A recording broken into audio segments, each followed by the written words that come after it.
I know deep up my feelings for you. Welcome back to Reality Latest Gist, my good people. Welcome back to your number one channel and home for reality news on politics and many other cocoa wey dey sup for inside this our white green country, so we be Nigeria. And once again, we don't come with breaking news, we don't come with updates. Me get report with my table like this way I need share give the general public, and this informate my good people. Now about the things and things wey dey happen for inside Edo State, and no be lie. The ruling All Progressive Congress and the opposing People's Democratic Party, they don't come again. These men now no one let son of man rest for inside Edo State.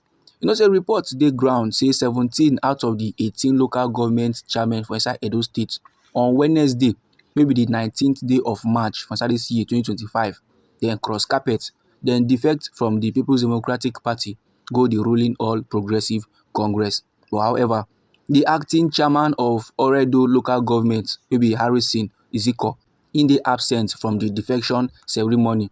And this ceremony so it happened for the new festival hall for inside Government House, Edo State, Benin City. And still on the report, my good people, the defection of the local government chairman, it in dey come just few days after lawmakers of the People's Democratic Party for inside the Edo State House of Assembly, they also defect from the party, go the APC. That is few days after lawmakers, they come body from PDP matter enter APC. Local government chairman too also come body, and 17 of them come enter the ruling All Progressive Congress. And sake of say men now they defect come the ruling All Progressive Congress, still on Wednesday will be the 19th day of March for this year 2025. Governor Monday Okpebholo of Edo State welcome the new members to the ruling All Progressive Congress. I now constantly praise the men for their courage and political foresight in making the decision to leave the People's Democratic Party. I now can use the opportunity to tell the general public about the transformation where this administration don't bring come Edo State. In just 4 months when he enter office as governor, he can talk about the many efforts we don't make to change the narrative of Edo State and to improve the lives of Edo State people. After he all those levels finish, the governor Monday Okpebholo constantly give thanks, constantly express gratitude to former governor Adams Oshomole plus other senators, plus the senator who they represent Edo North. And the governor constantly give accolade to the Edo State chapter of the All Progressive Congress, their chairman, and this man they go by the name Jarat Tenebe, for their continuous efforts and the things and things wey they do to make sure say him in try and the APC will be the ruling party then continue to do well for inside Edo State. Now, sake of this defection and the ceremony, the Edo State People's Democratic Party, they don't respond onto the matter. Them now don't come outside, they accuse the ruling All Progressive Congress governorship candidate to be Senator Monday Okpebholo. Say the man they stage a desperate charade to mislead our President Bola Ahmed Tinubu. Now, for inside one statement where one countryman who they go by the name Chris Nehekare drop. And Oga Chris Nehekare so now Edo State chapter of the People's Democratic Party, their caretaker committee publicity secretary. For inside his statement, so he can describe the gathering at the festival hall of Government House as a shameful attempt to fabricate defections within the People's Democratic Party. Oga Chris now they give the general public, say the governor of Edo State to be Monday Okpebholo don't go assemble imposters and falsely present them as elected People's Democratic Party local government council chairmen where they decamp to the APC. That means in they want the general public, in they play them wayo, in they want to make the people know say yes, chairmen from PDP don't decamp go the ruling All Progressive Congress. Meanwhile, nothing like that. According to how Oga Chris stay young for inside his own statement, he say for the record, no chairman of the People's Democratic Party don't defect. All their chairmen they intact. And the men that way Senator Monday Okpebholo, governor of Edo State, they parade for Government House, say they don't defect come in own party. Now illegal appointees of the governor will be Monday Okpebholo. All those men are political stooge, not them be, they no get mandate or legitimacy. Then will be the People's Democratic Party, they no recognize them at all at all. So like this now, my good people.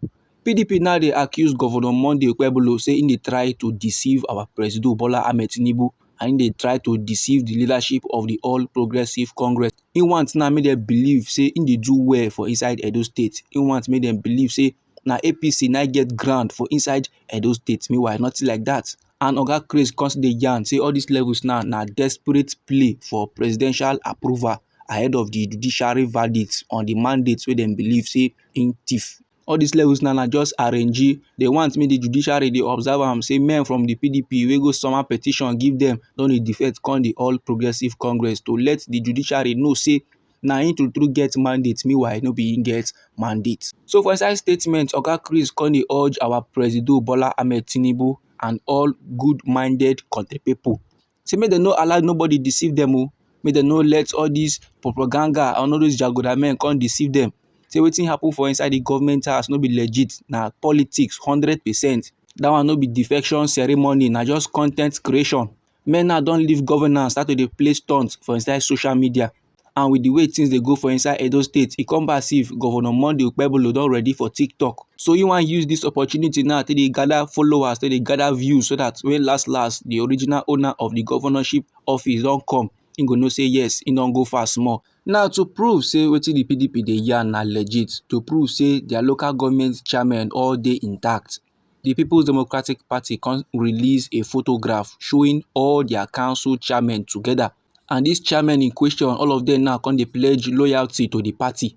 Now men don observe say this banter so wey dey happen politically na sake of say the both parties dey wait the outcome of a legal battle over the governorship election. The People's Democratic Party dey insist say the case is now before the court, and dey sama warning say no amount of stagecraft will change the fact say the mandate which the Edo State governor dey act upon is a stolen mandate. And them now dey express confidence say last the tribunal go do the needful and e go restore mandate give the candidate of the People's Democratic Party wey be Asuen Ighodalo. And no be lie, as tribunal never talk anything about the matter, men now no kuku understand wetin dey sup. Men now no fit talk say na the APC na be the winners or na the People's Democratic Party na be the winners. And no be lie, my good people, until the tribunal drop their final judgment, na when men mind go rest for inside Edo State, Benin City.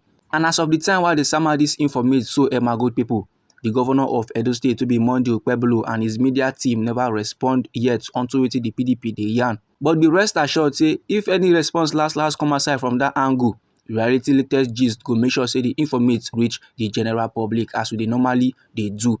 But meanwhile, anyhow this informate be you for body, or if you be say you get contributions about this very particular topic, so feel free make it drop am inside our comment section. And once again, now we be reality latest gist. Now we dey like give una reality news on politics and many other koko wey dey sup for inside this our green country so wey be Nigeria.